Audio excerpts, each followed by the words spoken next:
Bueno, pero hay de varios lugares, ¿no? México, Uruguay, Claro. Perú. Así que Bien. adelante, Oscar, cuando Pero quieras. sí, evidentemente, bueno, en nombre de la Universidad Nacional de Mar del Plata, de la arquitecta Graciela Di Iorio también, queremos agradecerles muy efusivamente realmente la posibilidad de compartir este tan grato momento que es la de compartir una producción intelectual, la que tanto han trabajado y que realmente es de tanta utilidad para la comunidad psicoanalítica argentina. Brevemente quería hacer una pequeña presentación de la doctora Hilda Katz, aunque todos la conocemos, pero para aquellos que no la conocen, quería recordar brevemente un poco su trayectoria. Es doctora en psicología de USALAPA, es licenciada en psicología por la Universidad de Buenos Aires, es además también miembro titular en función didáctica de la Asociación Psicoanalítica Argentina, de la Federación Psicoanalítica de América Latina, FEPAL, y de la Asociación Psicoanalítica Internacional, IPA. Se ha especializado en niños y adolescentes. Es profesora titular invitada de universidades nacionales e internacionales. Es profesora de seminarios de la Asociación Psicoanalítica Argentina. Es coordinadora de espacio de investigación de la Asociación Psicoanalítica Argentina, Bion Post-Bion. Coordinadora del capítulo Lo Infantil, Asociación Psicoanalítica Argentina. Representante latinoamericana del Comité de Relaciones IRC por IPA en IPSO. Además, también ha sido guionista en varios cortometrajes, algunos de ellos premiados, como mi película Candela, Mutismo Selectivo en una niña de 4 años, traducidos a varios idiomas, Consecuencia de la dictadura militar.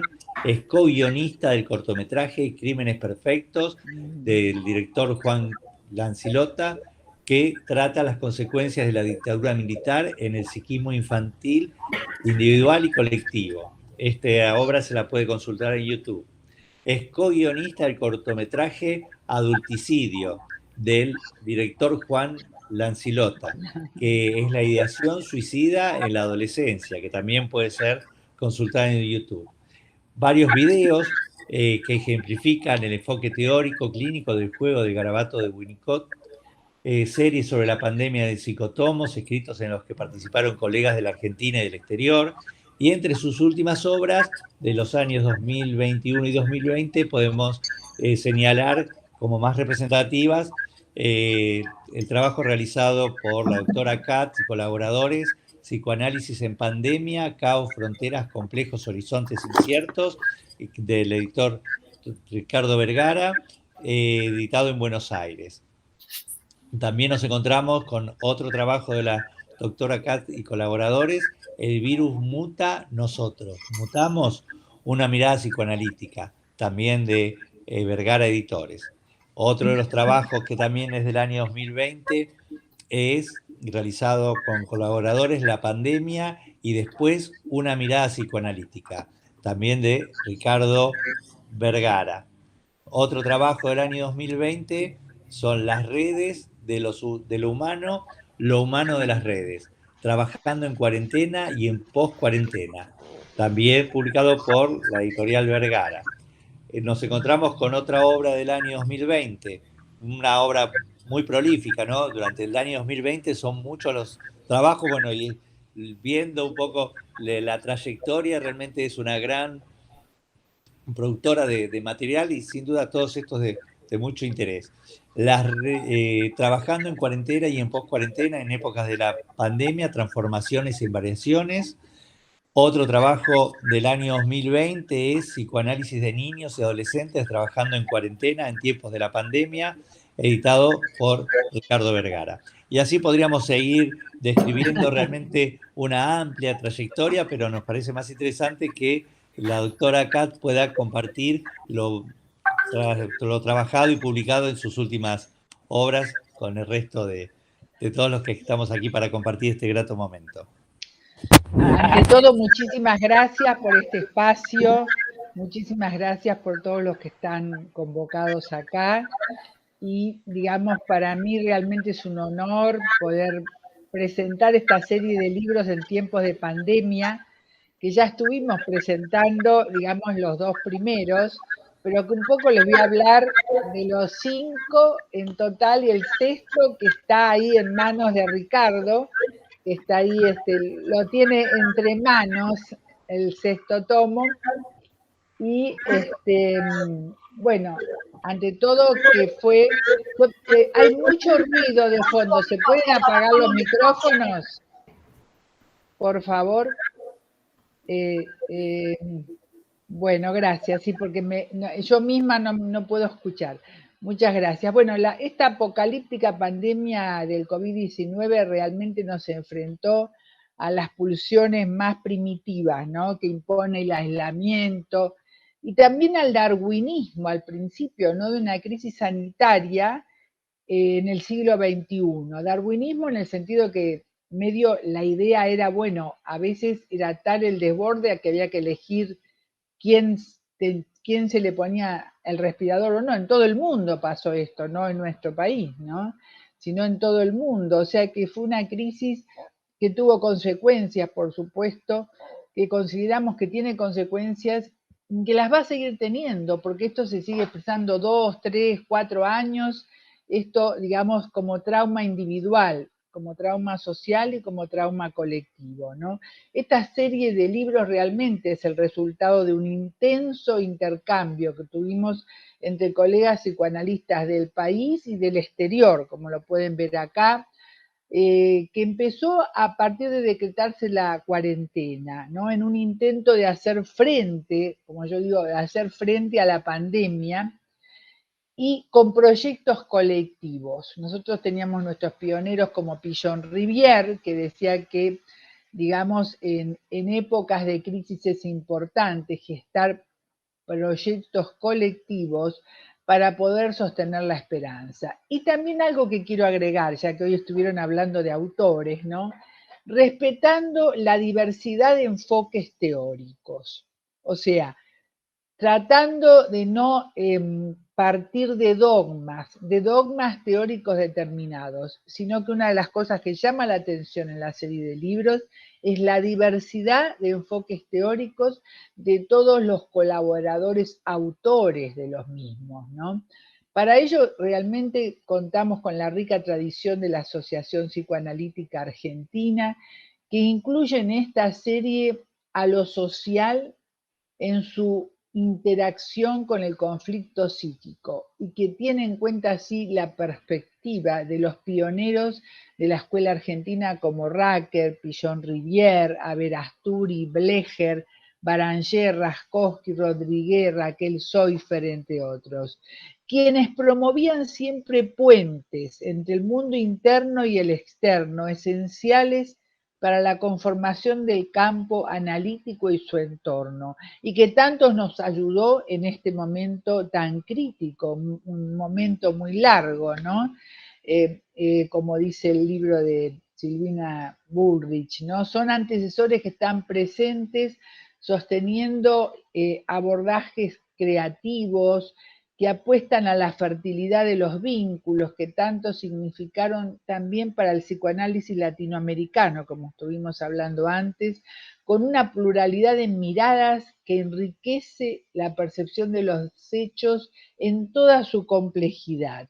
Los libros los fue enumerando Oscar, y le agradezco mucho, y la propuesta que me impulsó a convocar y reunir digamos, a colegas para motivarlos a escribir sobre lo que estábamos viviendo fue generar espacios de transición como modelos conjeturables, descartables, como todos los modelos, para transformar estas nuevas formas de vincularse en lo que yo llamé una trama, y que esa trama genere presencia psíquica frente a la ausencia física resultante del aislamiento obligatorio. O sea, intentar que mediante los recursos que nos ofrecen las técnicas digitales y haciendo prevalecer la mirada psicoanalítica del terapeuta, se logre transmitir cómo nos cambia un mundo que cambia. Este también es el título del capítulo, ¿no?, que coordino con todos en APA, y así fue como nos obstinamos en transmitir nuestras experiencias para entretejer tramas. Esas tramas que nos sostengan y a su vez sostengan y acompañen en este estado de duelo y de aflicción global que estamos viviendo, tratando de crear intimidad, como también lo hicimos acá, pese a la no presencia física, se generó un espacio de intimidad con las canciones, los recuerdos, donde en un principio solo había intimidación y desconcierto ante lo que nos estaba pasando. Por eso me pareció tan importante estimular para dejar testimonios de estas crisis que reconocen de alguna forma la propia fragilidad y la urgencia del intercambio de nuestras impresiones y experiencias ante un peligro desconocido y las imprevisibles y trágicas consecuencias de esta apocalíptica pandemia, como dije antes, que nos enfrenta a una realidad que nos sumerge en la perplejidad. En estos momentos estamos como viendo más un horizonte posible, pero no sabemos tampoco cuánto, ¿verdad? Y a través del trabajo de esta serie de libros se subraya con mayor evidencia que la existencia del psicoanálisis, que era un poco algo que estábamos hablando antes también, dependerá de su capacidad de transformación en un mundo que cambia, sosteniendo la mirada psicoanalítica como una urdimbre entretejida por la necesidad de descubrir nuevas formas de qué, de seguir habitando nuestros territorios vinculantes. O sea que no se puede dejar de tener en cuenta que se trata de una crisis que podría generar un empobrecimiento del mundo simbólico y de su soporte en afectos y representaciones, colocando en el grupo de riesgo, ¿qué cosa? La subjetividad, que se encuentra ante un horizonte de extrañeza en un mar de incertidumbres. Todos pasamos fácilmente a ser huéspedes de un virus incontrolable, donde hasta la muerte se deshumaniza en la soledad del aislamiento preventivo y de las medidas precautorias inevitablemente necesarias. A ello se agrega el riesgo de que permanezcan indelebles los duelos, las pérdidas, las ansiedades padecidas, pero no sentidas, que podrían tener desenlaces imprevisibles para la salud física y mental, actual y futura, tanto de los pacientes como de los analistas. Se hace referencia en los distintos tomos, aunque hoy, digamos, nos estamos ocupando del 3, ¿no? Del 3, el 4 y el 5, pero se hace referencia, espero que esto me funcione, en los distintos tomos, a lo que podría denominarse una pandemia mental. Ya estoy anticipando, Ricardo, el 7º tomo, ¿no? Que es la pandemia mental. Ya que se están incrementando mucho las consultas por malestares psíquicos, estados de alteración que nos demandan con urgencia no solo desde lo individual, sino también desde el entorno social y algo más, del entorno ambiental, donde uno es uno con la naturaleza, ¿no? Incluyendo en este caso las consecuencias del cambio climático. A través de las páginas de estos libros nos preguntamos cuántos aislamientos y otras problemáticas subjetivas que estaban ahí a la espera de que se les cerraran las puertas para manifestarse se potenciaron a partir del confinamiento, favoreciendo la emergencia de síntomas que hasta ese momento estaban más o menos compensados por la cotidianeidad.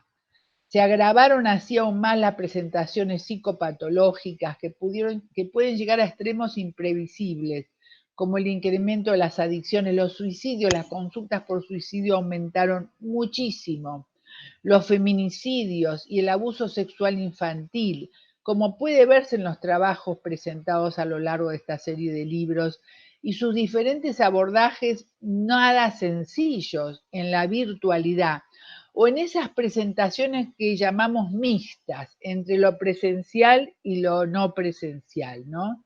O sea que por todo esto que estamos viendo nos hallamos con la complejidad de la relación ambivalente de lo humano con la tecnología y la necesidad de enfrentar las mutaciones cualitativas del presente que han desafiado a las instituciones que están cambiando, al pensamiento y al devenir de la identidad de la especie, como nos dijo y figura en los libros nuestro querido y lamentablemente, digamos, perdido en esta pandemia, que es Raúl Domingo Mota, ¿no? Siendo estas algunas de las problemáticas que nos involucran con premura en este tramo incierto del siglo XXI. Puede que la presencia física no se dé en todas esas áreas de la misma manera que acostumbrábamos, pero hay algo que sí construye presencia, que es la invariancia, que nos apoyamos como psicoanalistas, que es la palabra, como si fuera un cuerpo que abraza, que genera una trama que envuelve y sostiene. Palabras que son potencialmente significantes del camino que se invita a transitar, donde los autores nos ofrecen infinitud de senderos diversos, como las piedras de un puente y un puente hecho de piedras, como mencioné al principio, ¿no? Refiriéndome a los pioneros. O sea que se nos invita a transitar nuevos territorios de oscuridad, a descubrir donde cada uno es necesario y todos somos necesarios para cada uno. A través de las páginas de todos los libros publicados hasta ahora, pensando desde diferentes vértices teóricos y en ejercicio de una absoluta pluralidad de miradas, la pandemia nos hace sentir muchas veces como si habitáramos ciudades invisibles, como escribe Ítalo Calvino en 1972. Es especialmente representativo, y con esto termino, el diálogo que describe Ítalo Calvino, el diálogo fantasiado de Marco Polo y el emperador Kublai, en el epílogo del capítulo 5 de ese texto de Calvino, Las ciudades invisibles, que también alude a lo que experimentamos al contemplar nosotros las ciudades deshabitadas durante 2020 y también en esta mitad de 2021, donde las ciudades ya no son las mismas. Marco Polo, nos dice Calvino, describe un puente piedra por piedra. Y el emperador le pregunta, ¿pero cuál es la piedra que sostiene el puente? Marco Polo le responde, el puente no está sostenido por esta o aquella piedra, sino por la línea del arco que ellas forman. El emperador se queda silencioso, reflexionando y añade, ¿pero por qué me hablas de las piedras? Es solo el arco lo que me importa. Marco Polo le responde, sin piedras no hay arco. Y yo creo que esta metáfora que considero representa esta serie de libros donde participaron más de 80 colegas, como dije antes, psicoanalistas del país y de todo el mundo, y con la cual, con esta metáfora, cierro esta presentación para la que fui convocada. Así que muchísimas gracias, y ahora tenemos acá, aparte, los autores presentes, digamos, para continuar transmitiéndoles los autores y sus trabajos y, digamos, esta experiencia tan especial que compartimos, que vivimos en el atravesamiento de la pandemia en la cual todavía estamos, ¿verdad? Susana, me dijiste que yo presentara a los autores, es algo que lo voy a hacer con muchísimo gusto. No me es tan sencillo, digamos, el orden. Me voy a atener para a un orden, podríamos decir, alfabético, ¿no? Entonces, digamos, si no me equivoco, o si no me equivoco demasiado, de alguna manera, voy a empezar, tenemos acá en la presentación a Adriana Graciela Meca, tenemos a Susana Racinski, Jorge Schneiderman y Jani Santamaría. Entonces, digamos, tengo un currículum muy breve de Adriana Graciela Meca, a quien voy a presentar para que nos cuente, digamos, la experiencia del trabajo. Es licenciada, es psicopedagoga clínica con orientación psicoanalítica, es orientadora vocacional clínica, es maestranda en psicoanálisis USAL APA, es miembro concurrente de APA del Departamento de Niños y Adolescentes, al menos durante toda mi gestión, desde el 2017 al 2020, nos acompañó. Participó también del equipo de investigación en psicoanálisis y educación que inauguramos durante mi gestión en el departamento y de la cual fue muy importante su participación. Es miembro del staff de profesionales de la Fundación Tiempo, está en el equipo del doctorado y la maestría USALAPA, ha trabajado en la obra social del petróleo, en la Escuela de Psicopedagogía Clínica, en el Centro Periférico de Salud Martínez, en la Municipalidad de San Isidro y muchísimas cosas más. Para quienes están interesados, Adriana tiene un canal de YouTube que se llama Adriana Meca. Así que Adriana, te escuchamos, o prefieren, Susana, que presente todos los currículum o vamos presentando de a uno, me parece, ¿no? Ah, Susana, estás muteada, Susi. No te oímos. No, me parece que de a uno, pero creo que es interesante, que me olvidé yo, que Adriana explique, sobre todo para vos, Oscar, después ella te lo va a mandar, que del departamento del área que recién estaba explicando Hilda, de educación y psicoanálisis, hicimos un libro electrónico de totalmente distribución gratuita, que el hijo de Adriana colaboró, en realidad él hizo toda la parte tecnológica, pero bueno, después Adriana lo puede explicar porque cualquiera lo puede tener. Yo la verdad que se me pasó que aparte de estos libros que comentaste, que son los que están en la biblioteca, y que por supuesto lo pueden usar todos, también está este otro libro, ¿sí? Después Adriana se conecta con vos, Oscar, pero ahora lo puede anunciar, no sé si, porque es todo electrónico, entonces no podemos mostrarlo ahora, ¿no? Pero bueno, después te lo dice. Bueno. Que se llama perdón Adriana que no lo mencioné, que se llama Escuelas en Movimiento. Si me dan un segundo, busco el blogspot. ¿Querés que lo coloque acá en los mensajes, el blogspot, para que puedan acceder? Es un agregado, me parece. ¿Querés? Sí, porque es un libro realmente lo busco, muy, sí, es un libro muy importante, sobre todo para todo el trabajo de la docencia con una mirada psicoanalítica. Bueno. Así que te escuchamos, Adriana. Después lo busco y coloco el blogspot aquí, entonces voy a mi trabajo, bueno, que agradecida a Hilda antes de comenzar, de haber sido convocada para participar en sus libros, y fui convocada para el tercero, para las redes de lo humano y lo humano de las redes, así que me encantó cuando me contó del título, de ¿no? lo que inspiraba y lo que inspira a Hilda todo este tiempo haciendo, donde hay que hacer algo con lo que no se podía aparentemente hacer nada. Así que bueno, les voy a compartir el texto que me inspiró a escribir.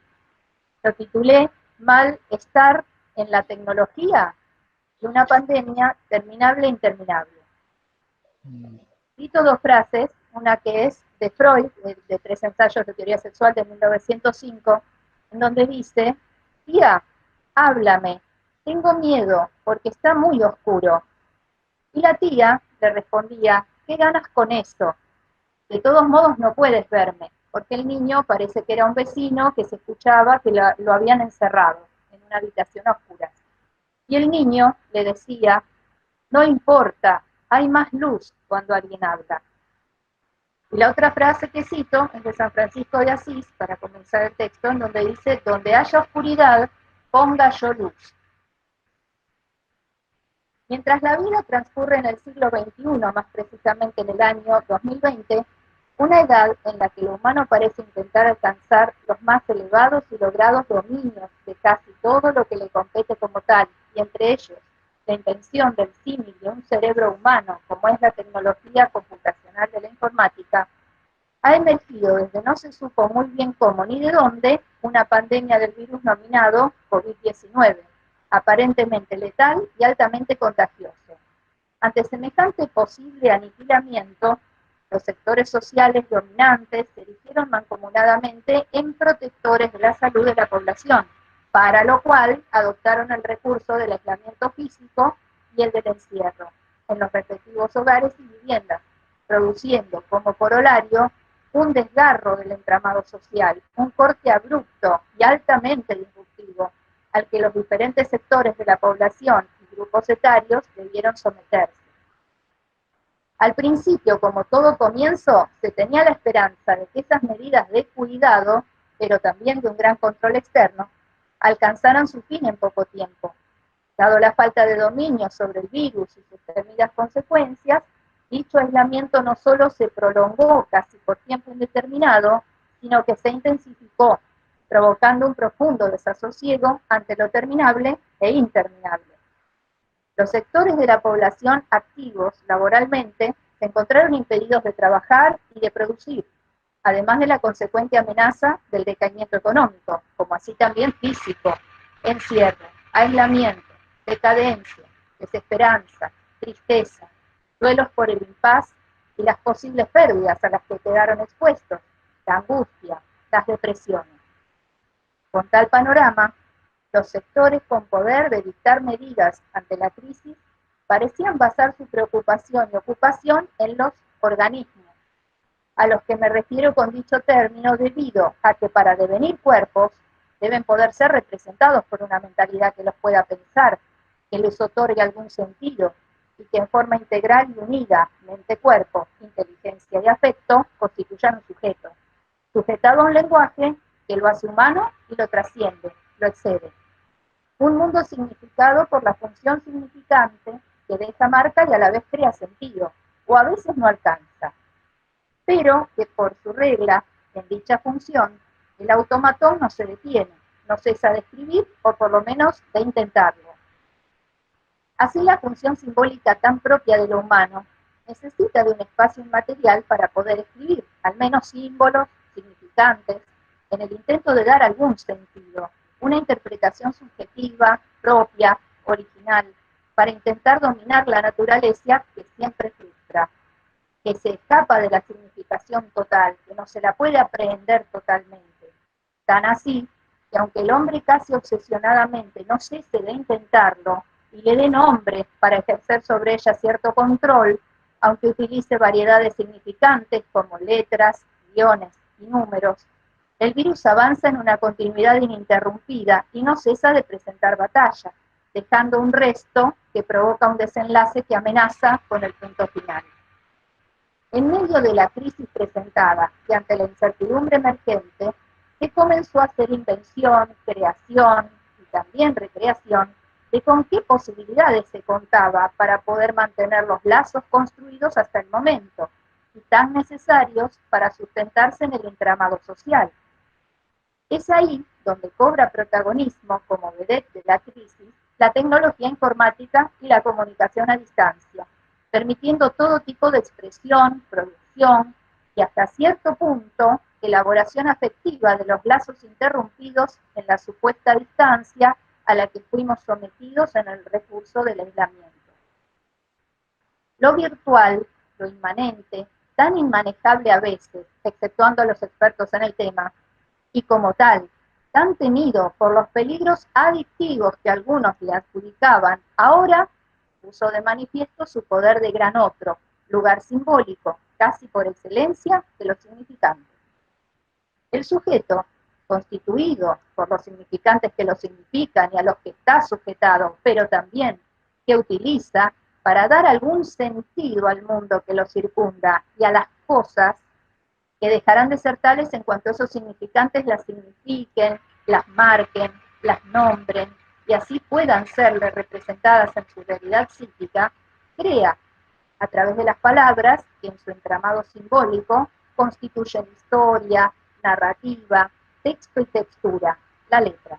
Esa letra que creará lazo y trama entre sí y en su combinatoria construirá un texto, cuyos significados serán construidos en un entre dos, texto y sujeto, que otorgue sentido, alguno en la diversidad de posibilidades, transmitiendo cierta información de datos a través de una forma o formato constituyendo un conocimiento.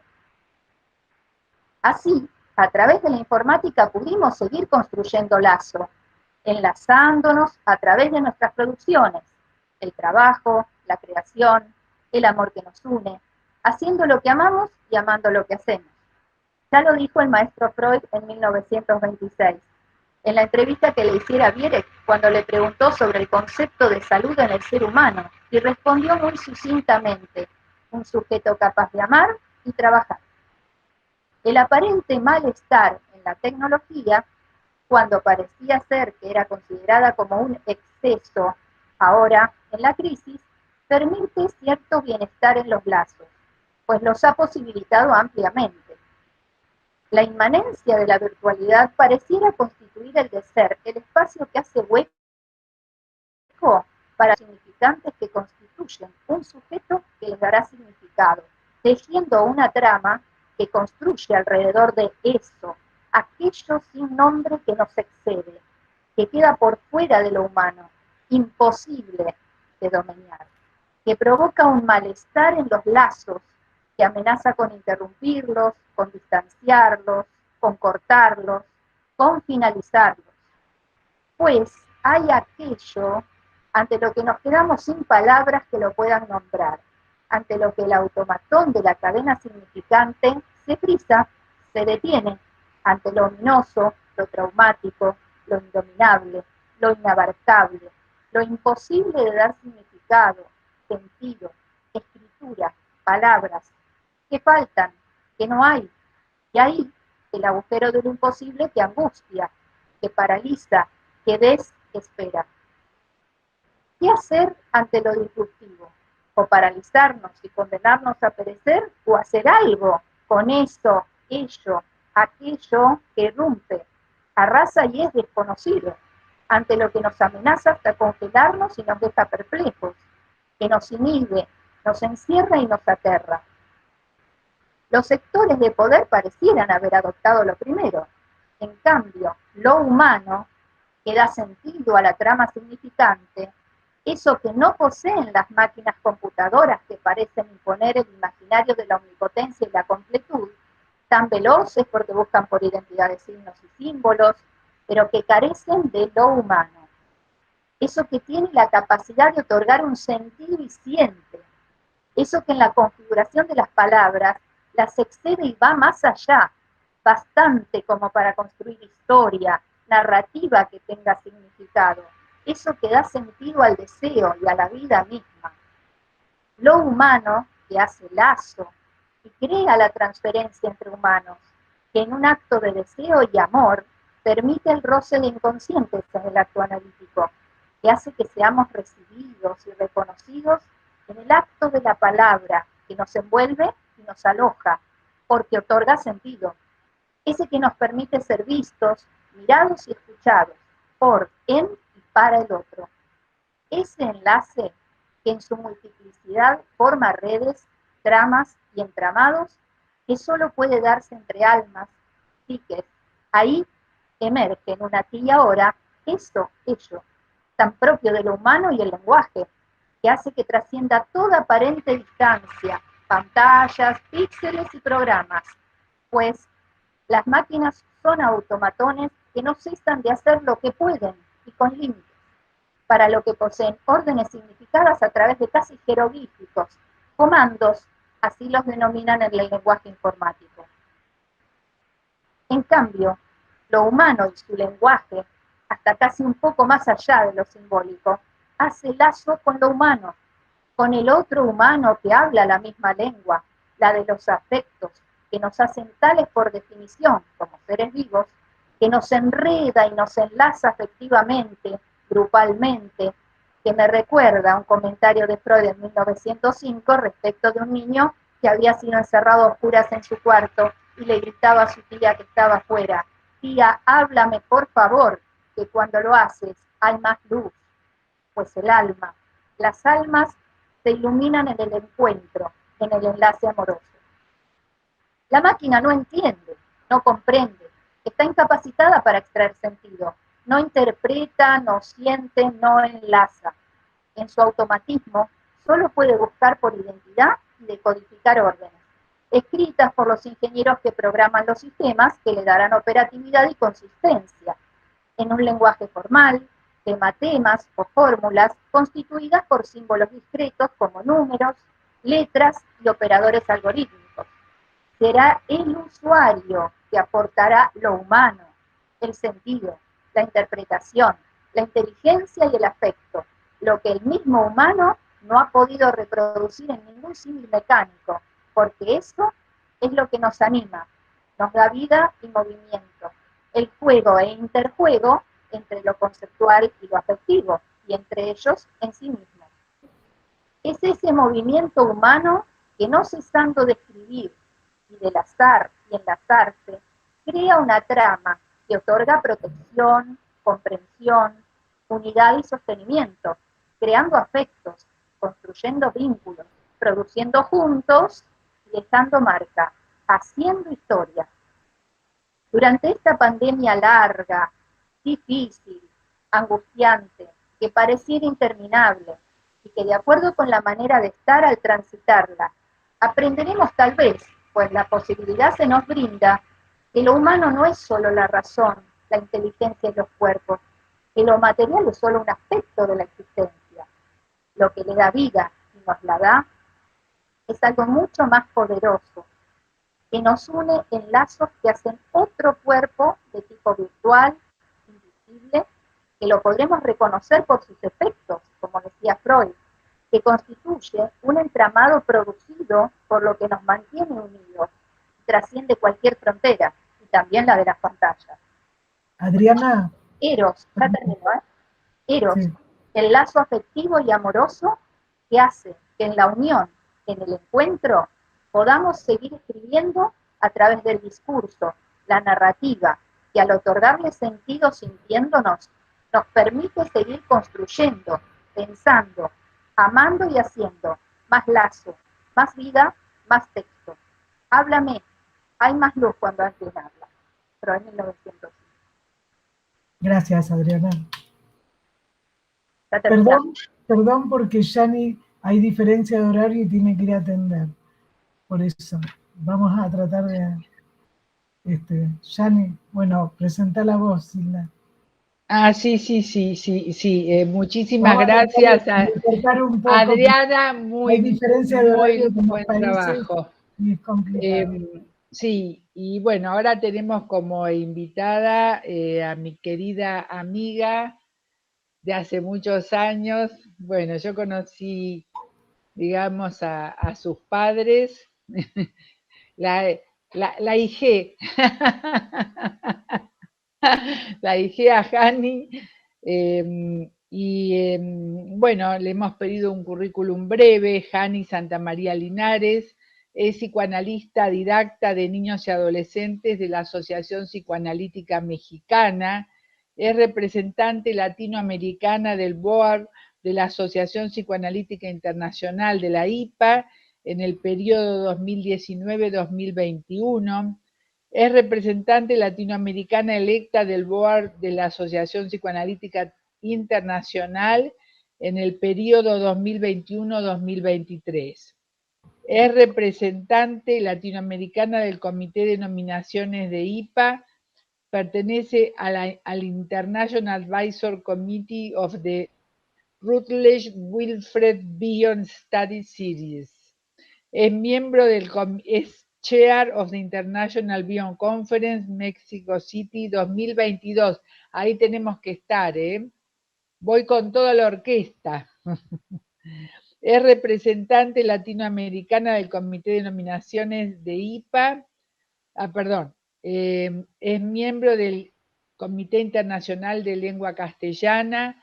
Es directora de Comunidad y Cultura de FEPAL 2016-2018. Es directora de la Fundación Antonio Santamaría, que es su padre, al cual recuerdo con muchísimo afecto, respeto y admiración, realmente, de psicoanálisis en México. Es colaboradora de la revista JAPA, no sé si lo digo bien, Journal of the American Psychoanalytical Association, en artículos latinoamericanos. Es conferencista nacional e internacional, tiene varias publicaciones nacionales e internacionales y se dedica a la docencia y a la consulta privada desde hace más de 20 años.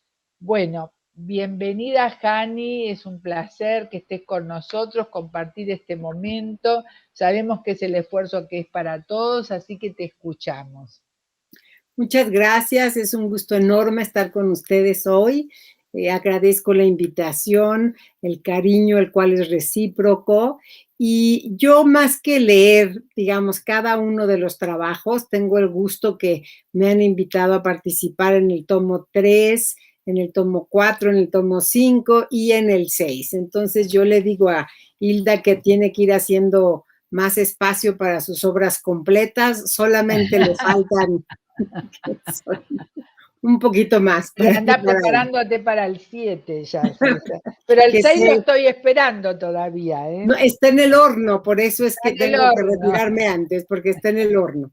Pero bueno, yo creo que uno de los puntos, también a Susana, agradecer muchísimo y también aprovechar para, por supuesto, felicitarla por su magnífico programa de Radio Sin Peros, el cual también he estado invitando a que es magnífico y que celebro muchísimo a estas mujeres tan creativas y tan a la vanguardia. Porque si algo, digamos, el virus exigió una nueva forma de solidaridad.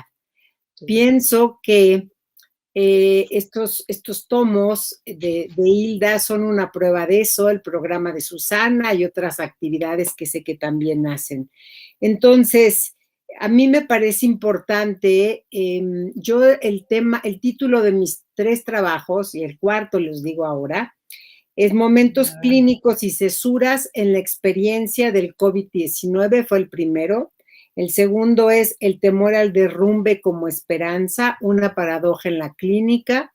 El tercero es Encuadre y creatividad en tránsito. Y el último, que era la sorpresa, se llama Horizontes oníricos, contribuciones de Wilfred Bion al soñar y al sueño.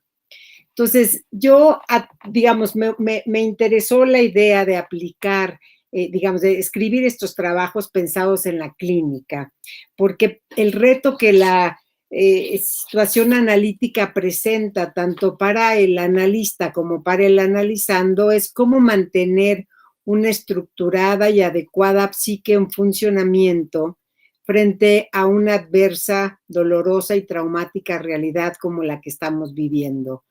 Cómo aprender de ella y cómo poder continuar un crecimiento. Entonces, yo me apoyo en estos autores como Bion y como Winnicott, porque me parece que son autores que tienen un don o una habilidad para sostener perspectivas múltiples y tienen una extraordinaria capacidad para cambiar puntos de observación para que nuevas configuraciones puedan emerger. Entonces, al hablar de cesura, yo estoy hablando de un movimiento. Una cesura es algo que abre y cierra, que termina algo, pero siempre al mismo tiempo está empezando algo. Y me parece que da cuenta del momento que estamos viviendo, como es la experiencia de la pandemia. El temor al derrumbe como esperanza, una paradoja en la clínica. Winnicott tiene este magnífico artículo, El temor al derrumbe, en donde la hipótesis que él plantea es que las personas que tienen este constante temor al derrumbe es porque han vivido un derrumbe original que no pudo ser acomodado, integrado, en palabras de Ogden, no vivido, porque no había una psique para que la recibiera. Entonces, creo que la pandemia también pone en evidencia esta situación de un temor constante en la medida que estos derrumbes originales no han podido integrarse y que uno de los retos en nuestra consulta es ayudar a los pacientes a que puedan realizarlo. Y el último, que es encuadre y creatividad en tránsito, va de la mano de las contribuciones clínicas, porque sabemos que hay un encuadre interno y hay un encuadre externo. Entonces, a mí me gusta mucho la idea de Ansiu, que dice que el psicoanálisis puede aplicarse en cualquier lugar donde existe un inconsciente. Y me parece que esto abre la posibilidad de manejar el encuadre en distintas dimensiones, tan posibles como nuestra mente lo permita.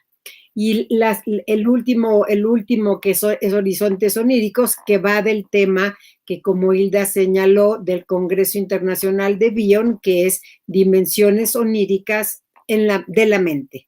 Ese es el tema del Congreso Internacional, y que, como sabemos, la contribución de Freud de interpretación de los sueños es un trabajo extraordinario que la podemos entender, aplicar a la clínica, estudiar todo el modelo teórico que él plantea ahí de un aparato psíquico. Yani, vamos a decir que este domingo vas a hacer un encuentro de los sueños a partir de Bion. Sí, tenemos como invitado a un colega chileno que es Alfonso Pola. Entonces, todos los que estén interesados, con mucho gusto escríbanme, y va a ser un gusto que nos acompañen, porque el tema es justamente los sueños y el soñar en la obra de Wilfred Bion. Es este domingo, gracias Susana, a las 9:15 hora de la Ciudad de México. Entonces, el tema me interesa porque el concepto de soñar, que tiene que ver con el reverie, con la ensoñación, con esta maravillosa frase que utilizo de Borges, que dice: mientras estamos despiertos aquí, estamos dormidos en otra parte.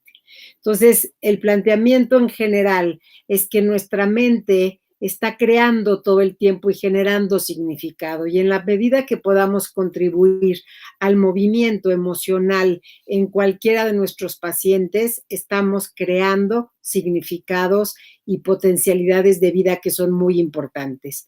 Entonces, cuando yo pienso, hace rato que hablaban de la biblioteca, de las bibliotecas, y de cuando hay personas que utilizan los libros para decorar solamente y no para nutrirse de ellos, yo me pregunto, ¿no? ¿Cuál es el destino de todas estas obras tan creativas que Hilda tiene a su cargo? Y yo lo que pienso es que la respuesta descansa en el presente y en el futuro, porque está en manos de nuestros lectores, está en nuestras manos de todos nosotros, y el psicoanálisis continúa, es constante y en continua expansión. Entonces, deseo que sigamos encendiendo estas chispas creativas, acompañadas, por supuesto, de nuestro querido Ricardo Vergara, que es incansable, que lo veo que edita, invita, está colaborando con Hilda. Entonces, me parece que en la medida que existan colegas tan creativas y tan vivos, tan creativos y tan vivos, el psicoanálisis tiene vida larga. Yo agradezco muchísimo este momento y este espacio con todos ustedes. Muchas gracias. Además, Yani, muchas gracias. Y bueno, a mí me gusta mucho Borges, y justamente él dice que la obra termina y se transforma con el lector.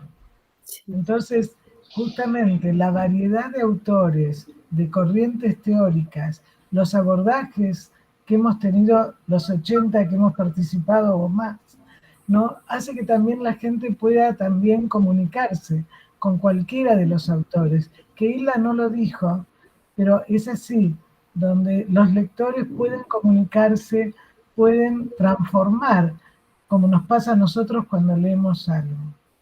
¿Puedo un aviso parroquial? Sí.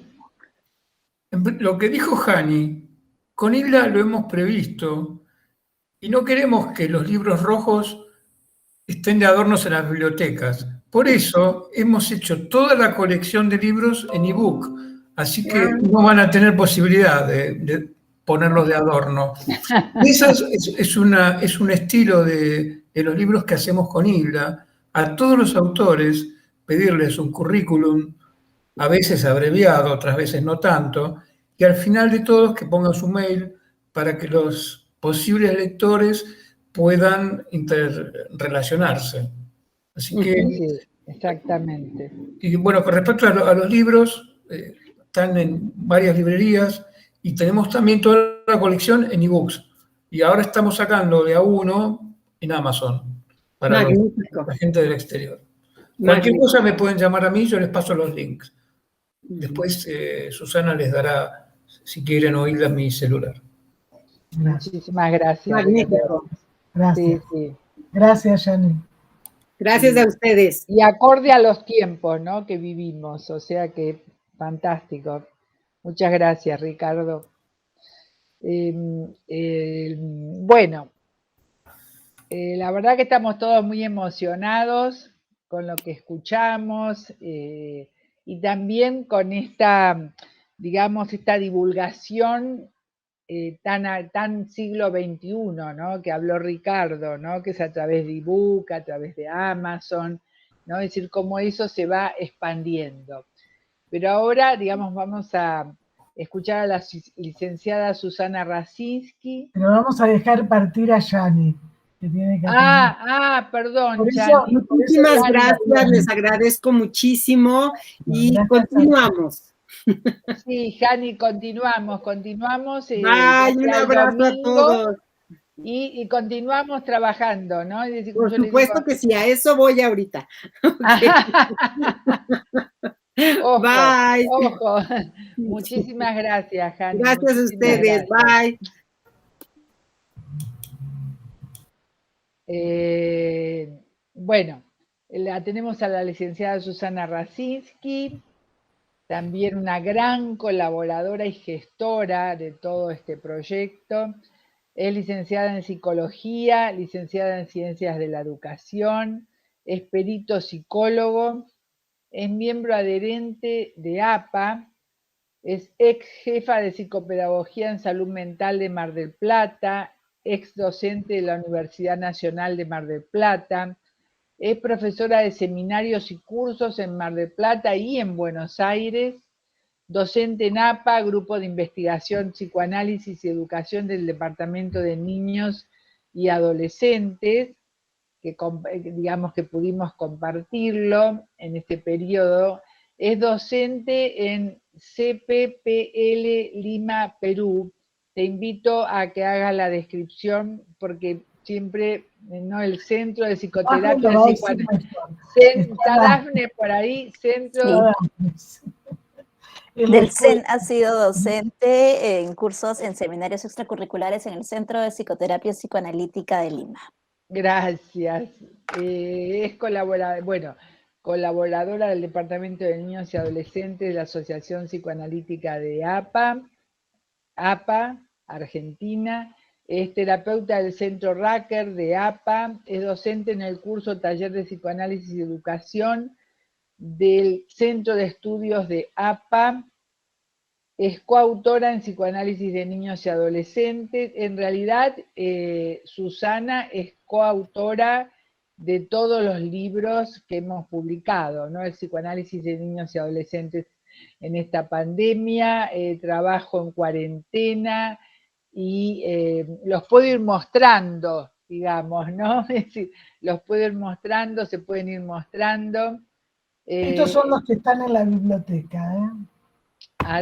Sí, ese es el 2, ese es el 1, Psicoanálisis de Niños y Adolescentes, el 2, Trabajando en Cuarentena, el 4 es digamos, la pandemia y después, el 3, las redes de lo humano de las redes, Y faltaría el 5, el virus muta, nosotros mutamos. Fantástico. Bueno, también, por supuesto, autora del libro digital Escuelas en Movimiento, del equipo de investigación y en psicoanálisis y educación que inauguramos en el Departamento de Niños, al menos durante el periodo de mi gestión 2017-2020. Digamos, que el libro Escuelas en Movimiento, cuya edición digital es de Francis Iván Gili en el 2021. Bueno, hay muchas cosas más para decir de Susana, pero ahora la vamos a escuchar a ella. Sí, como ya se ha pasado bastante tiempo, bueno, voy a comentar lo que es en el último libro, el 5, pero bueno, siguiendo un poco las palabras de Yani, Hilda me convocó desde el primer libro, y bueno, todos saben que a mí me gusta mostrar un poco lo que hacemos, es decir, todo el abordaje clínico. En la pandemia estuve y estoy en la plataforma de APA, que se abrió gratuitamente a toda la gente. Y fue una experiencia muy, muy buena, porque gente que nunca había llamado, nunca había ido a un psicólogo, igual nuestra escucha les sirvió. Entonces, en mi primer libro son todos casos clínicos de la pandemia, de la plataforma que sigue estando la plataforma. En los otros libros, de lo que pasa con las redes, si es como trampa, como posibilidad, cómo en esto tenemos que estar todos juntos, es otro de los artículos, haciendo una comparación de la carta de Einstein a Freud, con algo que yo viví en Vietnam, pero digamos lo importante de todo esto es cómo en todos los trabajos nos hemos sentido acompañados entre todos los colegas, a pesar que somos de distintos países, de distintos lugares, porque muchos de nosotros que estábamos trabajando toda la vida, gran parte de nuestra vida, con pacientes psicóticos, con pacientes graves, estábamos acostumbrados a trabajar no solo con la neurosis. Entonces, cuando Hilda me convocó para este último libro, y coincido con Yani, que tiene que ser con más tiempo, porque a veces nos resulta muy difícil escribir, en este último libro, a mí se me ocurrió, la pandemia, una experiencia psicótica, la estamos viviendo como experiencia psicótica. Entonces comienzo con una frase de Schopenhauer: solamente el cambio es eterno, perpetuo y moral. Y empieza el artículo así, no lo voy a leer todo para que Jorge pueda expresar que escribe muy bien, aparte de ser un pensador. La situación actual de incertidumbre, desmentida, confusión, mayor vulnerabilidad, incremento de la muerte, enfermedades, máscaras melancólicas, perturbación, es comparable a una crisis psicótica. El pasaje de lo conocido a lo desconocido es siempre un riesgo, una experiencia ominosa. Entendemos por ominoso que es atravesar caminos imprevisibles, estimulantes, fascinantes, pero temidos. Lo patético de la psicosis se produce precisamente cuando la emoción se detiene. El tiempo se inmoviliza, pierde vida y movimiento. Hay que salir de esa parálisis y llegar a un nuevo puerto. Este es un artículo de uno de los libros que escribí. En esta pandemia tuvimos que enfrentar situaciones nuevas en la clínica, nos ayudaron a aprender nuevas formas de abordaje, con el uso de la virtualidad, donde se puso más de manifiesto nuestra capacidad creativa, empática y perceptual, frente a una situación nueva caótica, para ir descubriendo y develando junto con el otro lo que estábamos atravesando. Con la virtuosidad vemos una parte del cuerpo del otro. ¿Cómo nos damos cuenta de lo que le pasa? Muchas veces los pacientes me dicen, ¿cómo te das cuenta cómo estoy? Si me ves esta parte, de acá para acá, ¿no? Bueno, todo esto, ¿qué significa? Mirar al otro y ver al otro. El cuerpo es un hábitat de movimiento donde todo se desplaza y precipita, siguiendo su ritmo peculiar. La evolución de los espacios y de los tiempos interiores y exteriores adquieren con el tiempo fluidez y armonía propia. Este proceso es la matriz protosimbólica del proceso simbólico. base a su vez de toda capacidad cognitiva y creativa del sujeto. Las autoridades que administran la pandemia, vacunas, restricciones, se muestran desprovistos de afectividad, apáticos, sin emoción, como despersonalizados, indiferentes, mudos y sordos a lo que nos pasa y nos puede pasar como personas. Y esto es lo que se ve en una psicosis. ¿Cómo esto nos enferma? ¿Cómo hacemos para resolverlo? ¿Para qué nos registran, nos escuchan? Buscamos resolverlo inconscientemente a través de diferentes modalidades defensivas, como somatizaciones, crisis de angustia, aumento de melancolizaciones, depresiones, brotes psicóticos, para proteger cierta integridad de nuestro yo. La experiencia psicótica implica enfrentarse con una normal arqueología del presente, de un presente crítico y a menudo alienado y fragmentado. La experiencia analítica es capaz de golpear, tocar, mover y despertar la máscara afectiva del sujeto. En la situación actual de incertidumbre fragmentada y unificada por las restricciones, la falta de vacuna, esta situación caótica remite a la fisura original de nuestro nacimiento, que desgarra pero también es el punto de partida para la separación y la diferenciación. Nuestra función como analistas es encontrar los puentes, integrar los aspectos escindidos, fragmentados, contenerlos en un nuevo continente. Enfrentarse con esta crisis psicótica significa asumir la crisis como experiencia ontológica. Hay inscripciones que son muy arcaicas. La somatización es una forma de defensa psíquica muy temprana y primitiva. Con esto se ha aumentado. Escribo en el artículo el caso de una paciente que en este momento con la pandemia se agudizaron, una paciente con una situación de una mamá borderline, un papá alcohólico, y donde, bueno, realmente empezó con pánico, con fobias, no podía salir, no podía comer. Es decir, una situación actual, sentirse encerrado, qué cosas le movió de otros momentos que estuvo encerrado. Entonces agudizaron las fobias y todas las ansiedades paranoides. La escucha desde el psicoanálisis permite que nosotros seamos el nuevo continente, un objeto de restitución. Esto es un aspecto que algunos autores que yo coincido, como José Fishben, como otros, incluso Green también, en Nuevas Direcciones del Psicoanálisis, cómo la persona necesita poner en otras cosas, por eso se aumentó las adicciones, bueno, me estoy salteando, ¿no? Muchas cosas del artículo.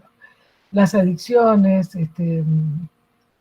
las muertes, los femicidios, las diferentes formas de expresar sus necesidades a través de otros objetos. Frente a los vacíos, aumenta esto de ponerlo en otros objetos. Entonces nosotros somos el nuevo continente que la persona no tuvo. Y tenemos que tolerar las frustraciones, los silencios, las agresiones, todo eso, pero todo eso hace a nuestro trabajo. Bueno, para dejarlo hablar un poco a Jorge, voy a terminar con, después de la crisis, después de la caída, está lo que decía Yani, la posibilidad, si el analista es un buen continente y el conocimiento analítico es estructurante, aflora un mundo distinto. Es decir, siempre tenemos que pasar, ¿no es cierto?, toda transformación psíquica auténtica implica siempre un cambio que traerá inevitablemente dolor, pero no necesariamente tiene que ser un derrumbe. Y bueno, lo dejo hablar a mi compañero para que no se haga tan tarde. Muchísimas gracias, Susana, realmente, aparte cada uno va aportando distintas perspectivas, ¿no? Es muy emocionante. Muchas gracias, Susana. ¿No? De distintos vértices, ¿no? Sí, yo les quiero contar que me olvidé porque en el apuro, bueno, en el libro que va a salir, justamente siguiendo un poco la línea de Rea y de Yani, sin saber, porque no sabía, pero bueno, de alguna manera es el cuerpo, el tiempo y los agujeros negros en esta pandemia. Así que bueno, los vamos a invitar para que cuando Ricardo lo publique, lo lean. Sí, porque aparte de alguna manera todos los autores estamos comunicados como por Bluetooth, ¿no? Es decir, sí, en la asociación. Sí, sí, hay una sincronicidad, digamos, muy particular, ¿no? Entre todos. Tenemos ahora al licenciado Jorge Schneiderman, que también tengo un CV abreviado, como tengo de todos, es licenciado por la Facultad de Psicología de la Universidad de la República Oriental del Uruguay, institución en la que ejerció la docencia en las cátedras de psicopatología, hospitales psiquiátricos Musto y Vila-Derbó, 1990-91, historia de la psicología, 1990-95, y psicología evolutiva, 1992-2004. Participó en dicho ámbito en la organización de distintos proyectos investigativos y actividades vinculadas a la extensión universitaria. Es psicólogo clínico y practica la psicoterapia psicoanalítica de adultos desde 1990. Fue docente de psicología evolutiva, psicología del niño y psicología del aprendizaje en los institutos normales magisteriales María Estañero de Munar y Joaquín R. Sánchez, en el Instituto Normal de Enseñanza Técnica, INET, durante los años 1992 y 93. Tuvo a su cargo entre 2006 y 2010 la dirección del área de psicogerontología psicoanalítica y la coordinación de actividades académicas de la filial Uruguay de la Asociación Latinoamericana de Psicogeriatría y Psicogerontología. Es egresado del curso de Historia de la Medicina dictado por el Departamento de Historia de la Facultad de Medicina de la Universidad de la República, 1990, y se dedica desde la década del 90 a la investigación de los procesos sociohistóricos y los paradigmas epistemológicos que marcaron los orígenes del psicoanálisis y del movimiento psicoanalítico. Es autor y coautor de numerosos artículos y ensayos presentados en congresos y simposios académicos nacionales e internacionales desde 1990 hasta la fecha. Entre los más recientes, la teleeducación en la hipermodernidad, desafíos y asignaturas pendientes, publicado en Escuelas en Movimiento, que mencionamos antes, y que ya Adriana puso el blog en el chat para que puedan entrar directamente. Obra editada por el Grupo de Investigación en Psicoanálisis y Educación de la Asociación Psicoanalítica Argentina en el periodo 2017-2020. Excluidos, otro trabajo, Excluidos, Confinados y Olvidados. Envejecer a través y más allá de la pandemia. Trabajo que forma parte del libro El virus muta. Nosotros mutamos, que ya nombramos. En 2018 se integró al equipo docente de la Cátedra de Judaísmo Niso Acher del Departamento de Humanidades de la Universidad Católica del Uruguay. Es columnista de UI Press, Agencia Uruguaya de Noticias, Mensuario Identidad de Uruguay, Radio Sefarad de España y colaborador de numerosos medios periodísticos e instituciones culturales de Argentina, México e Israel. Desde 2018 desarrolla en Radio Nacional de Montevideo, en el marco del programa Vivencias, el espacio radial semanal Mano a Mano y Sin Diván, que se los recomiendo, que es una propuesta divulgativa abocada al abordaje de diferentes tópicos relativos al quehacer psicológico. Así que muchísimas gracias por acompañarnos, por estar aquí y a todos los que están presentes. Y va a ser un gusto escucharte, Jorge.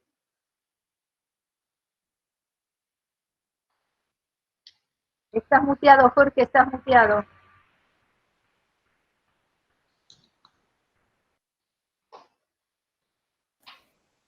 ¿Ahora? Ahora sí. Ahora sí.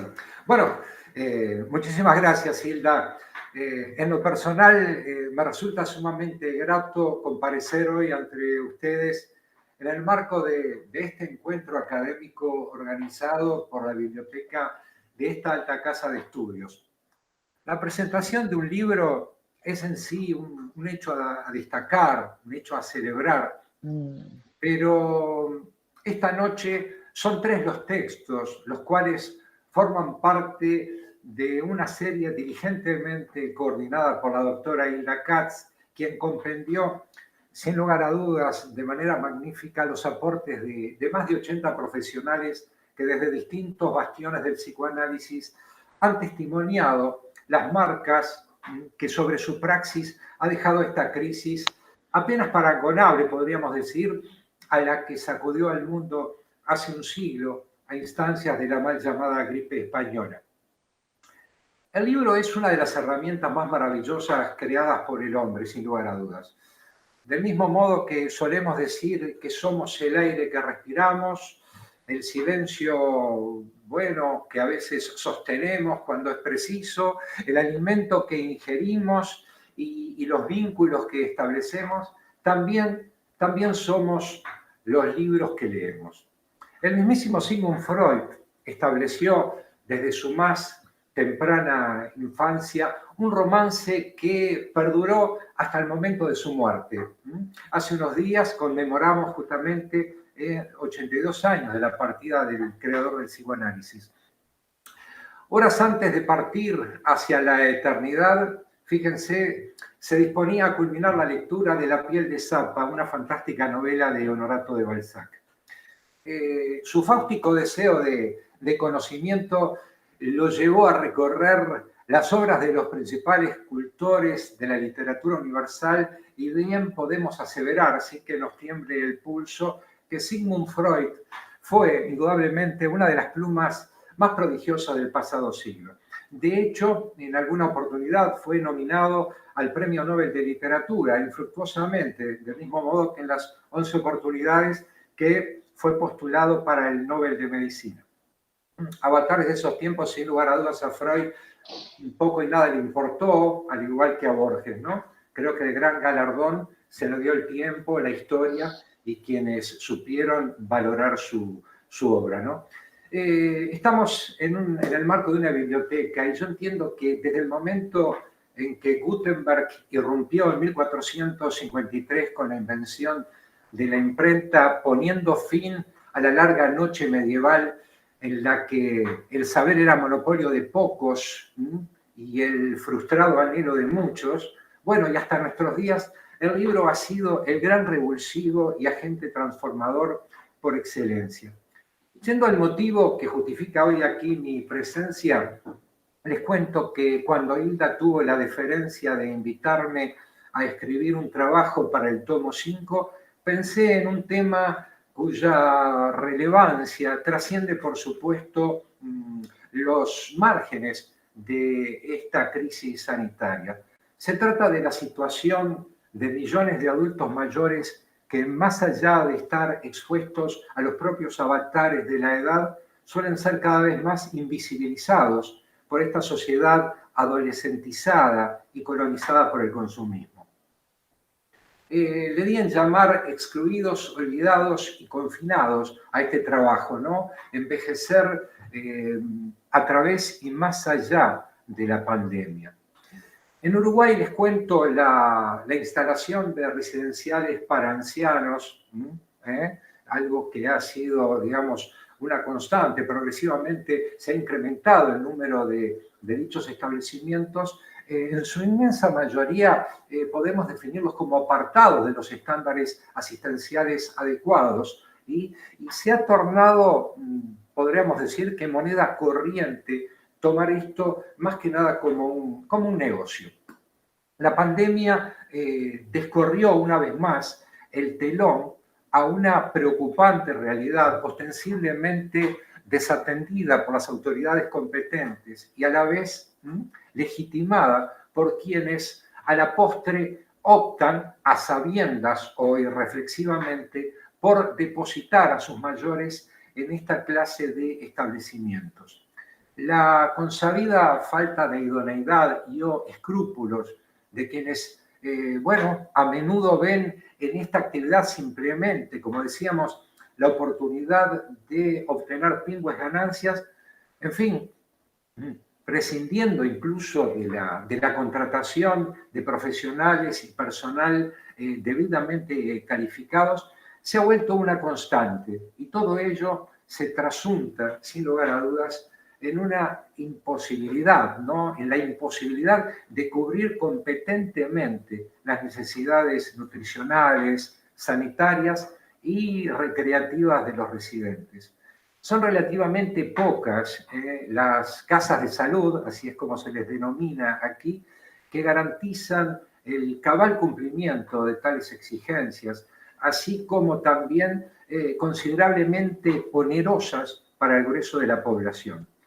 Si bien es de orden justipreciar la encomiable tarea, tanto en la esfera institucional como domiciliaria, de infinidad de trabajadores que asumen amorosamente el cuidado de adultos mayores, la permanente exposición a situaciones estresógenas y la falta de apuntalamiento psicológico son potenciales desencadenantes de cuadros de burnout, ¿no? El síndrome del cuidador quemado, con todo lo que ello implica, ¿no? Con todas las consecuencias que ello acarrea para la integridad de los ancianos, las más de las veces imposibilitados de denunciar estos hechos, ¿no? Violencia física, en fin, o psicológica, negligencia, usurpación de bienes y otro tipo de, bueno, de victimización. Por supuesto, ello se acentúa ineluctablemente en los establecimientos estatales, muchos de los cuales, producto de los menguados recursos asignados a la salud pública, constituyen oprobiosos reductos estructuralmente más próximos a los deshumanizantes hospicios decimonónicos que a un hogar de reposo. El apego a la cultura de lo desechable, el cortoplacismo, la multitarea, el uso cuasi, podríamos decir, adictivo de la tecnología y el trepidante ritmo de vida representativo de esta era que nos atiborra de necesidades y anestesia del deseo, bueno, nos ha convertido en individuos más indiferentes y refractarios a la peripecia del otro.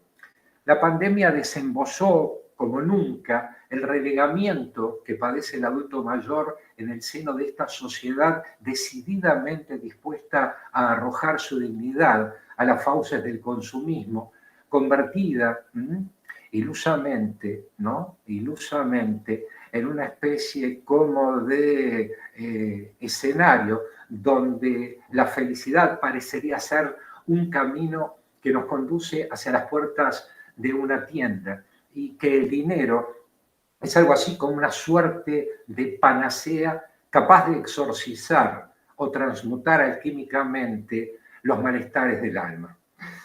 En tanto, el implacable paso de los años lo aparta de los primeros planos al anciano, desplazándolo hacia un mero papel de reparto. Bueno, este esgrime todo su arsenal defensivo, replegándose y parapetándose detrás de sus certezas, sus fortalezas, sus memorias y desmemorias.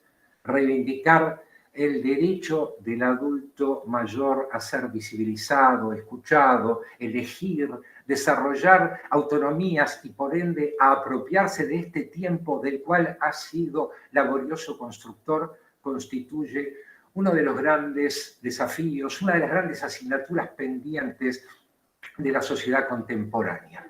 El trabajo se extiende, es un poco más largo. Yo quisiera dejar por acá, no sin antes valorar y apreciar nuevamente la encomiable tarea de Hilda y todo el grupo de colegas que desde sus distintos lugares, desde diferentes bastiones, nos han proporcionado herramientas para seguir comprendiendo esta realidad que nos atraviesa. Es importantísimo tener en cuenta lo que planteaba Pichon Rivière en cuanto a la necesidad de implementar un concepto que es el de epistemologías convergentes, vale decir, entender que todas las herramientas que nos proporciona el espectro disciplinar son funcionales al fin último de nuestro estudio, que es el ser humano, ¿no? Y queda claro, por supuesto, que nada de lo inherente a la condición humana debe ser ajeno al psicoanálisis. Un psicoanálisis que esperamos logre humanizarse cada vez más y poder permear las paredes de los consultorios, salir de ciertos encorsetamientos y bueno, como también suele decir Marcelo Viñar, egregio compatriota y colega, por supuesto, procurar un psicoanálisis más imbuido de las necesidades y bueno, y capacitado para atender los requerimientos, las demandas de nuestra gente. En lo personal, nuevamente muchísimas gracias. Muchas gracias Jorge, la verdad. Van todos convocados a leer los artículos completos, pero realmente excelente.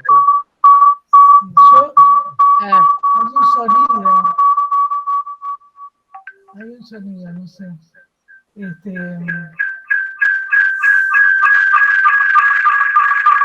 es eso? ¿Qué es ese ruido? No sé, chicos, cortamos los micrófonos. Susana, sí, ahora te veo doble, pero ahora sí te veo doble. No sé por qué salgo doble, pero bueno. No, si hay alguien sí, ahora no, yo te veo una sola. Ahora está bien. Sí, ahora está bien. No, mi mellizo no es. No, si alguien quiere hacer preguntas, puede hacerlo cualquiera de nosotros, ¿no? De la gente que nos está escuchando. Y agradecer a la biblioteca también, esta organización que sé que les costó y que implica mucho en medio de la pandemia. Pero bueno, si hay alguien que quiere hacer alguna pregunta, la puede hacer a cualquiera de nosotros.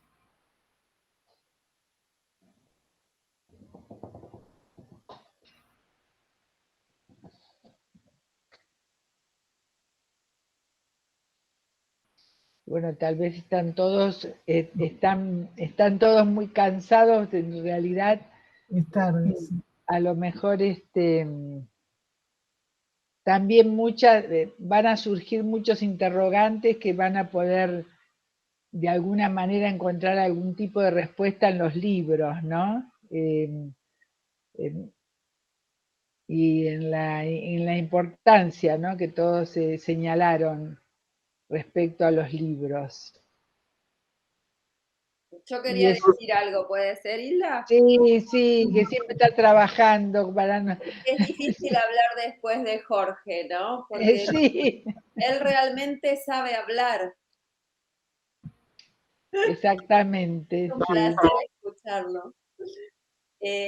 No, lo que yo quería decir es que creo que gracias a la libertad de la convocatoria que tuviste en la serie de estos libros, surgen temas muy variados, ¿no? Escuchando a los presentadores, que surgen temas muy variados desde distintas corrientes, pero aparte los contenidos son muy, muy variados y muy interesantes. Es verdad. Esa es una característica que no es fácil encontrar en series de libros, porque es como que se juntan todos con una sola orientación teórica, ¿no? Y se aproximan a lo dogmático. En vez en los libros está la pluralidad, ¿no? Claro, pero acá no solo desde las corrientes teóricas, sino desde los contenidos, ¿no? Sí, también. Eso también, ¿no? Escuchar hablar de los geriátricos, como les decimos acá, las casas de salud, Jorge. Es importantísimo, ¿no?, que haya aparecido este tema ahora y que realmente, ¿no?, se corrió el telón con la pandemia de lo que estaba pasando, que todos lo sabíamos, pero ahora uno de los temas más que surgió con mayor intensidad de lo que está pasando ahí. Es muy interesante. Es muy interesante, sí. También, Mariel, no sé si te acordás, Hilda, hubo un trabajo de una colega de Inglaterra con bebés, cuando realmente no podíamos salir de ahí. Entonces, los libros van desde bebés hasta los adultos mayores, hasta grupos también marginados, ¿no?, en diferentes países. Sí, yo muestro el trabajo con las embarazadas, con las puérperas. También, ahora, cuando hablaba Jorge, me hizo acordar, porque me había olvidado, de que yo estuve con Christophe Dejour en París, por el libro mío de tatuajes, ¿no?, que yo parafraseo a Dejour. Y justamente recién largaba la pandemia y Dejour me contó que todo lo que estaba pasando ya estaba antes.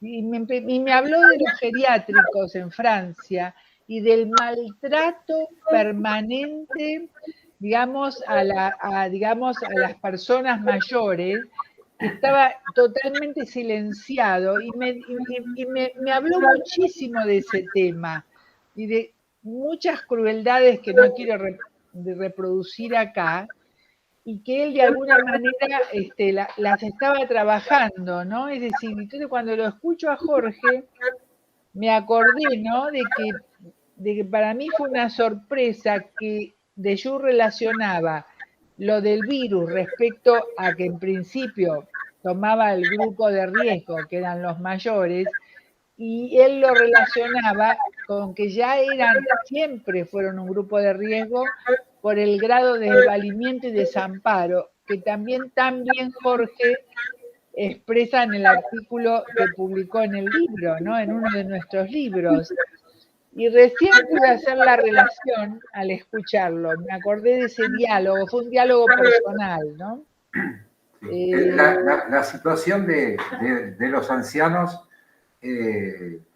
digamos, la vulnerabilidad del anciano es algo que evidentemente debe, más que preocuparnos, ocuparnos, creo yo, ¿no?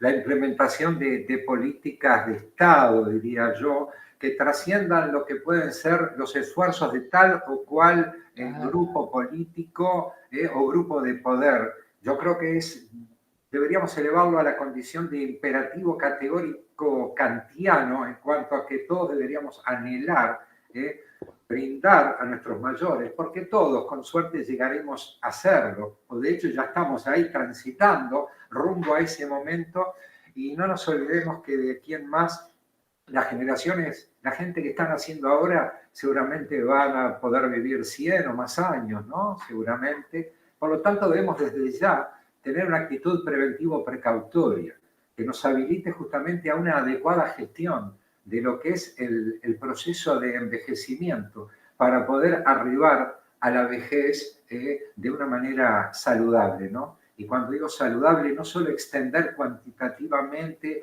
y en pleno goce de la salud física, sino generar condiciones para poder brindarle la posibilidad de arribar a los años mayores a la gente en pleno uso de las facultades, lucidez, autonomía por sobre todas las cosas. Claro, que era un poco lo que decía Erickson, ¿no? Como el trabajo de esa edad, Erickson decía integridad versus desesperación, ¿no? Exactamente. En el ciclo vital completado lo define clarito eso. Además también me acordé que en otra área que también se está trabajando es con los equipos de salud, ¿no?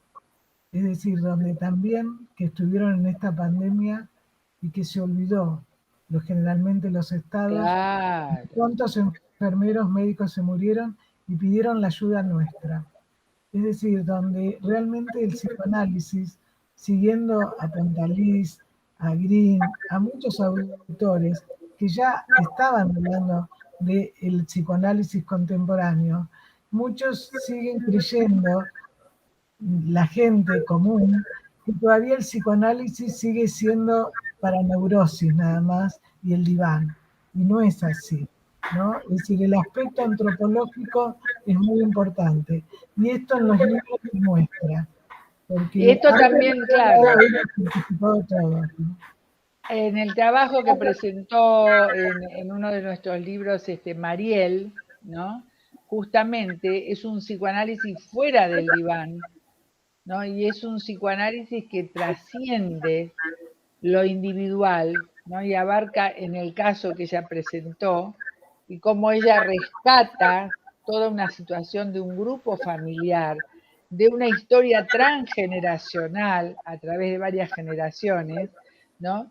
Y que podía haber terminado en una catástrofe de repetición y repeticiones hasta el infinito, y pudo parar esa catástrofe y que fuera un cambio catastrófico.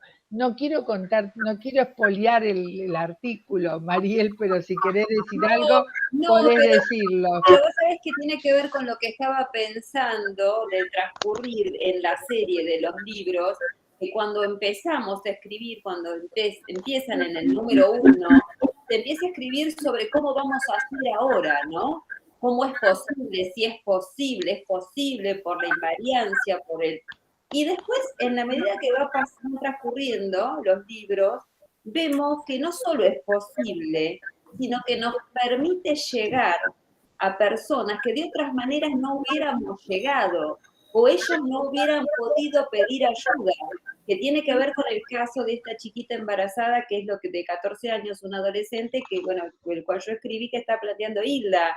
Es un señor que, el papá de la chiquita, puede pedir ayuda, porque puede pedirla virtualmente, porque él en la zona que vivía no lo iba a hablar con nadie, porque él estaba paralizado y tenía mucho miedo, y si no hubiese sido por este tema de la pandemia, la virtualidad, la posibilidad de llamar a otro lugar remoto, distante de donde él estaba, no lo hubiera hecho seguramente.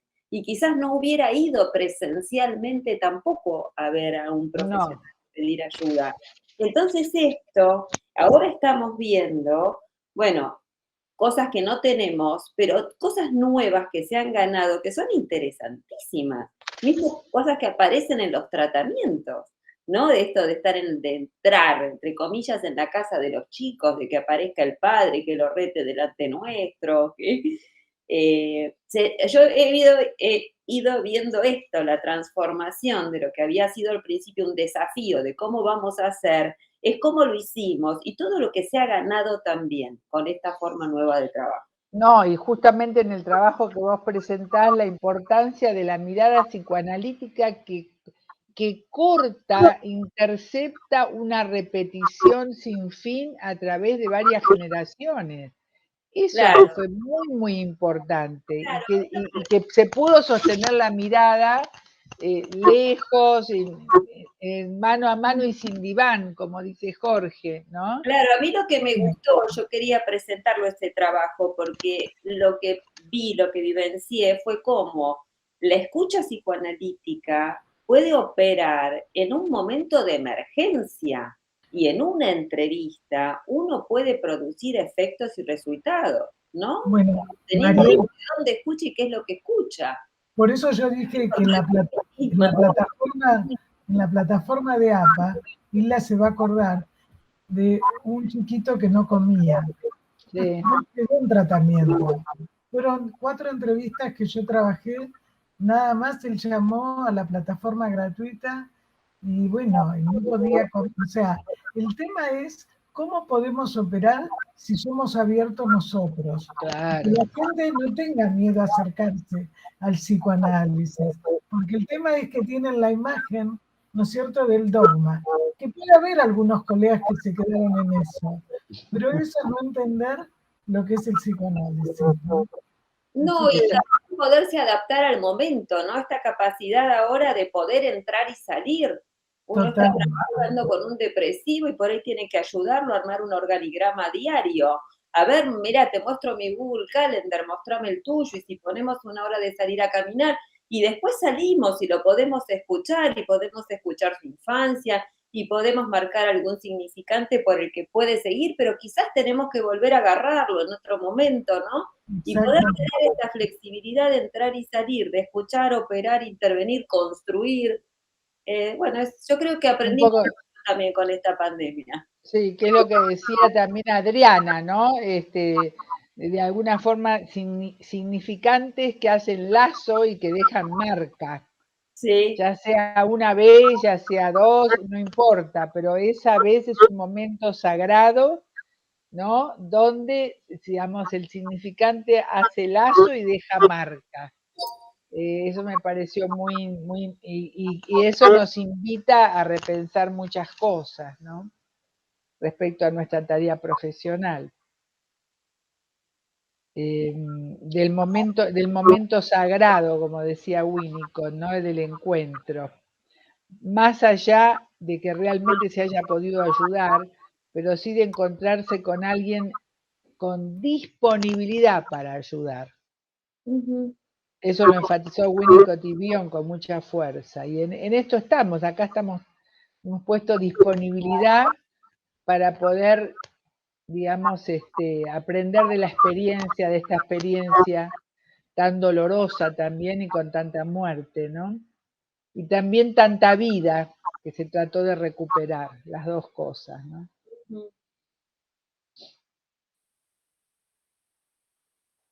No sé, Susana, si querés ir cerrando.